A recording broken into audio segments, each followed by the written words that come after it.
The old men were in hurry. আমরা আত্মসমর্পণ করে গিয়েছিলাম ব্রিটিশের কূটনৈতিক চতুর সাম্রাজ্যবাদী শয়তানির কাছে। দেশের বুকে নেমে এসেছিল এক অভিশাপ, দেশ বিভাগের অভিশাপ। আর সেই অভিশাপের বলি হয়েছিল 20 লক্ষ মানুষ, 20 লক্ষ মানুষ। আজও সেই মৃত্যু মিছিল অব্যাহত, আজও জীবন্ত পুড়িয়ে মারা হচ্ছে।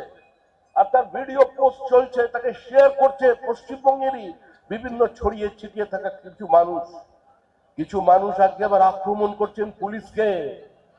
নতুন করে পশ্চিমবঙ্গের রেডিকালাইজেশনে মাথা ঝাড়া দিয়েছে।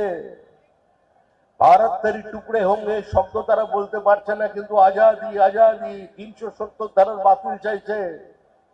আরে পশ্চিমবঙ্গের মাটিতে এখন শ্যামাপ্রসাদের সরকার। কাশ্মীর থেকে কন্যাকুমারী, এটা কিন্তু আজকে শ্যামাপ্রসাদ মুখার্জি যে অখণ্ডতার স্বপ্ন দেখিয়েছিলেন আবার বিভক্ত করতে চাইছে। তাই কনক ভট্টাচার্যের প্রতি শ্রদ্ধা নিবেদন এর অর্থ শুধু এটা নয় যে তার জন্ম কিংবা মৃত্যু দিনে আমরা তাকে ফুল দিয়ে চলে যাব, না হলে আবার শঙ্খ ঘোষের মতো কবিতা লিখতে হবে। কবি, মঞ্চে মঞ্চে তুমি শুধুই কি ছবি, তুমি শুধু আজ 25শে বৈশাখ আর 22শে শ্রাবণ। সুতরাং এগিয়ে আসতে হবে। ধর্মান্ধতার বিরুদ্ধে, দেশ বিরোধী চক্রান্তের বিরুদ্ধে, পাকিস্তান পন্থীদের বিরুদ্ধে আজকের লড়াইকে আরো জোরদার করতে হবে। কদিন আগে আজাদি স্লোগান দিয়ে কলকাতায় কিছু অপ্রাসঙ্গিক রাজনৈতিক শক্তি প্রাসঙ্গিক হবার জন্য নেমে পড়েছিলেন।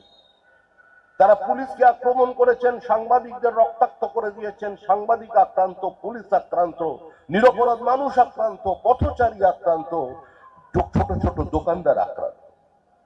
ঠিক যেভাবে মুর্শিদাবাদে মাটির দেবী প্রতিমা তৈরি করবার জন্য হরগোবিন্দ দাস এবং চন্দন দাসকে খুন করা হয়েছিল, সেই একই মানসিকতা, যে মানসিকতা বাংলাদেশের জন্মদাত্রী শ্রীমতী ইন্দিরা গান্ধীর নামাঙ্কিত লাইব্রেরির 70,000 বইতে আগুন লাগিয়ে দিয়েছে, তারা কিন্তু এখনো শেষ হয়ে যায়নি, তারা এই সমাজের মধ্যে আছে।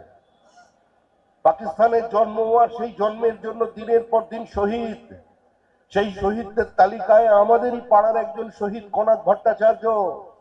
আজকে তিনিও কিন্তু অধীর আগ্রহে অপেক্ষা করে আছেন যে ভারতবর্ষের প্রত্যেকটি সৈনিক চায় যে ভারতের সাংস্কৃতিক মানচিত্র রাজনৈতিক মানচিত্রে রূপান্তরিত হোক।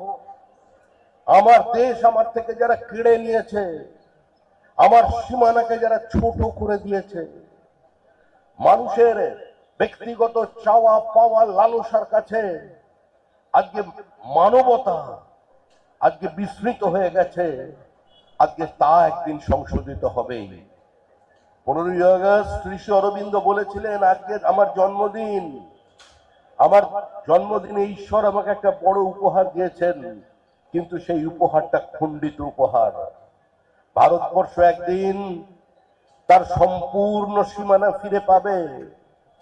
এই অরবিন্দের স্বপ্নকে, কোটি কোটি মানুষের স্বপ্নকে, কনক ভট্টাচার্যের স্বপ্নকে, আগ্রাসনকে ভেঙে গুঁড়িয়ে দেবার স্বপ্নকে আমাদের সাকার করতে হবে। বন্দুক হাতে নিয়ে নয়, নিজেদের মানসিকতার পরিবর্তন এনে বর্তমান প্রজন্মকে জানাতে।